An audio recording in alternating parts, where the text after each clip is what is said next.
La Edad Media. 1000 años de historia. Seguro que al pensar en ella nos vienen a la mente castillos, caballeros, reyes, pero ¿nos hemos parado a pensar a qué sonaba esa época? Porque sí, tenía su propia y riquísima banda sonora. Pues esa es la gran pregunta que vamos a explorar, porque la música medieval no era una sola cosa, para nada. Eran dos mundos sonoros que convivían, a menudo sin ni siquiera tocarse. Uno resonaba tras los gruesos muros de piedra de las abadías y el otro estallaba de vida en las plazas de los pueblos y en los caminos. Y para entender su música, claro, primero hay que entender su mundo. Un mundo lleno de contrastes, de fe y superstición, de siervos y señores. Un mundo que además cambió una barbaridad a lo largo de un milenio. Venga, vamos a situarnos bien. Estamos hablando de un periodo larguísimo, desde la caída del Imperio Romano en el 476 hasta 1492. Casi nada. Los historiadores, para estudiarlo mejor, lo dividen en la Alta y la Baja Edad Media. Y como es lógico, 1000 años dan para muchísimos cambios.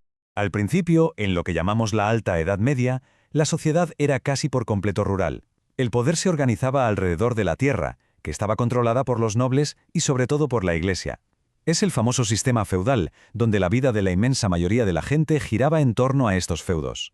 Pero, claro, todo esto empieza a cambiar en la Baja Edad Media. A partir del siglo XII, las ciudades renacen con una fuerza increíble. El comercio se reactiva, y con él aparece un nuevo grupo social, la burguesía, que poco a poco irá reclamando su poder y, bueno, redibujando por completo el mapa social. Y en este contexto, el primer gran universo musical que nos encontramos es el de la Iglesia. Un sonido que no estaba diseñado para el oído, sino para el alma. Durante la Alta Edad Media hay que pensar que la cultura se refugió literalmente en los monasterios.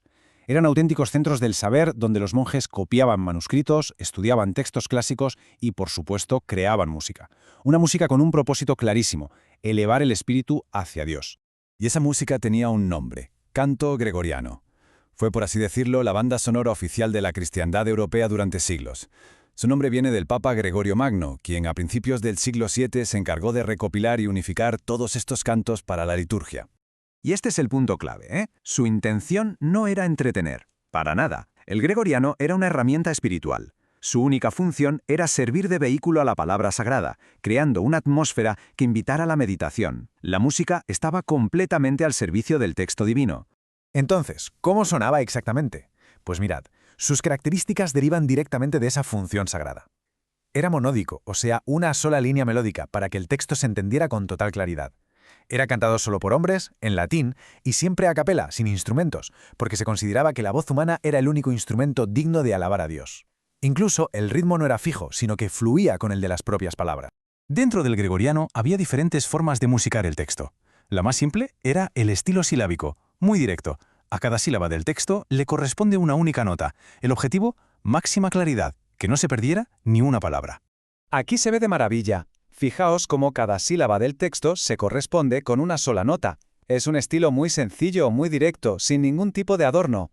Luego tenemos el estilo neumático, un poquito más adornado.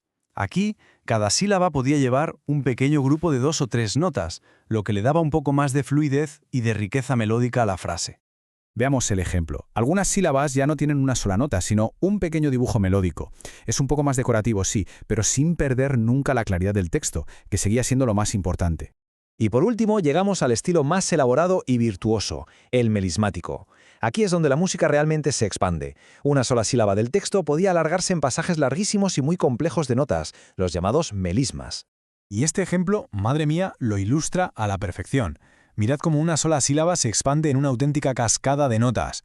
Esto no era un adorno gratuito, ¿eh? Se reservaba para momentos de especial alegría o solemnidad en la liturgia, donde la emoción, por así decirlo, superaba las palabras.